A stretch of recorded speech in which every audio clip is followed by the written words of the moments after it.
Shout out to G-Man Boxing.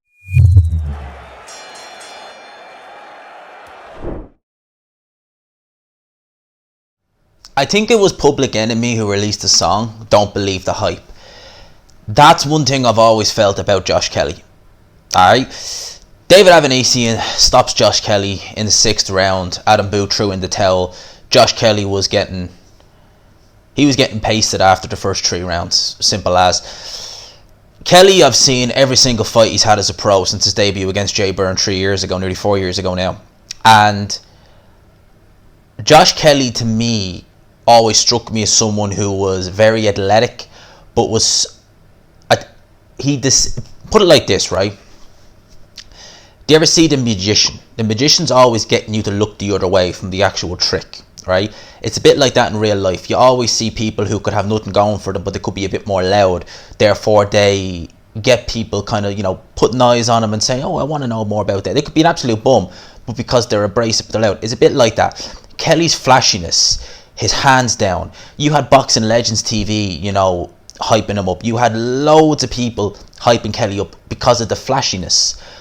What I was looking at back then was, I was like, these are journeymen. You're getting tagged up by journeymen. Yeah, you're flashy for all of 30 seconds. You're getting tagged up by some of these guys. The minute you fight a counterpuncher, the minute you fight an effective pressure fighter, you are going to be in trouble, son. That's what happened tonight. Kelly's speed was apparent early on, and you could tell that Avanesyan was kind of having to adjust to it a little bit. But after 3 rounds, Avanesyan adjusted to it, and from then on, this was a mismatch. With the greatest respect to Josh Kelly, look, he's a warrior. He was fighting on. He didn't quit. Adam Booth threw in the towel, and fair due. But Kelly, when Avanesyan really started putting the pressure on, his defense was non-existent. Now, to be fair to Kelly, he wasn't doing that flash hands down, showman kind of thing. You know what he was doing against guys like Ray Robinson. He wasn't doing that. All right, and that's good, because I don't think he should have. I think that would have probably ended this earlier. For me, it was apparent that Kelly's defense, his speed is there, his athleticism is there, his defense isn't there. And although Avanesyan was slightly rocked in the 2nd round, Kelly didn't have the punching power to keep David Avanesyan off him.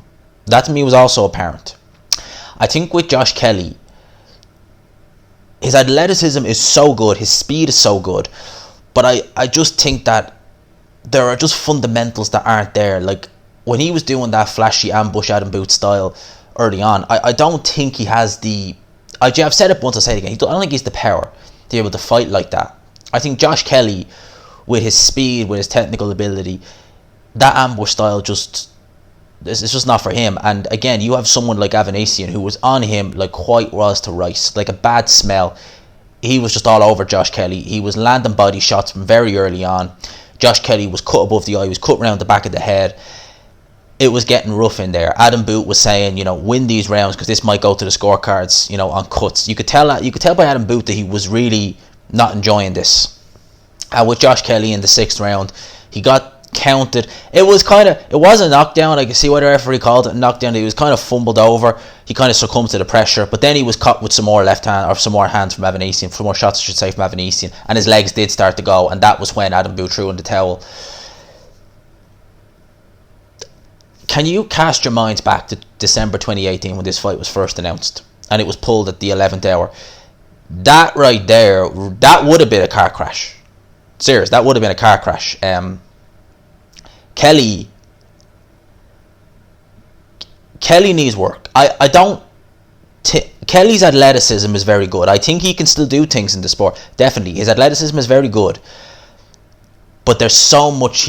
I think Kelly needs to be more grounded. I definitely think Kelly is in love with his athleticism more than anything else. I think that athleticism is great. Kelly's speed is fantastic. When he's on it, he can look great in flashes. Kelly's never had a sustained performance where he's looked good over the course of a 10-12 round fight, right? He's been in 10 rounders where he's done things, but there's always been a few people saying, well, hang on a minute.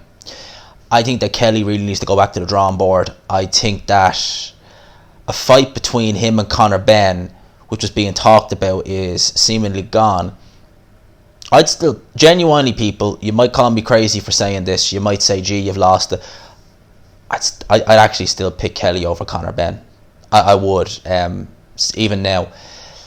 I don't think Conor Benn can pressure effectively as Avanesyan, and I don't think that Conor Benn is big enough to be able to box Kelly on the outside. for those reasons.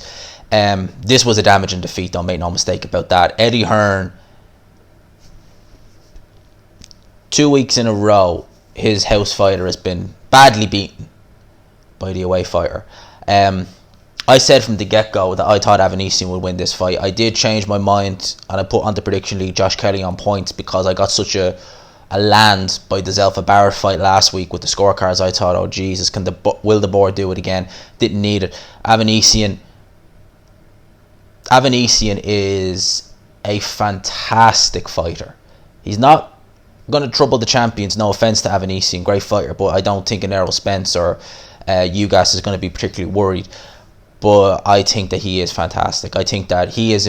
I think that when he fought Mosley, he looked fairly run of the mill. When he fought Lamont Peterson, he still looked fairly run of the mill. He's obviously been able to regroup. He fought that Kawalnakis, the Lithuanian guy, and he got stopped. That might have been a blessing in disguise because he's really rejuvenated himself and he's got some great wins. He is on fantastic form. I think he's doing very well, Avanesyan. So full credit to him. Josh Kelly's 26 years old. He's got a young family. He's pretty much got most of what I want. I do believe that there is a good fighter in there, but I think he needs to change his. I think Josh Kelly needs to go and change trainer. Maybe to a Shane McGuigan, maybe to a Ben Davison. Ben Davison might be a very good show for Josh Kelly, I think, in my opinion. Let me know your thoughts in the comment section below. I'm just going to leave it up here. Lads, smash the like button if you did enjoy this video. We'll talk about this more tomorrow. Of course we will. Subscribe, of course, if you're new. Hashtag GMansRocks, all that good stuff. Lads, I'm just going to call it quits here, right? Kelly looked good early on, but the speed, the athleticism, experience, relentless pressure, effective pressure. I know I was going to end it there, but Avanesyan did something similar to what Kiko Martinez did, but better, in a sense that he pressured effectively and he made Kelly work harder than he needed to, and he broke Kelly down. So, lads, I call it here. Love yous and leave yous. I don't know why I said that, love yous and leave yous, but I'll say it anyway because I couldn't think of any other way to end it. Peace.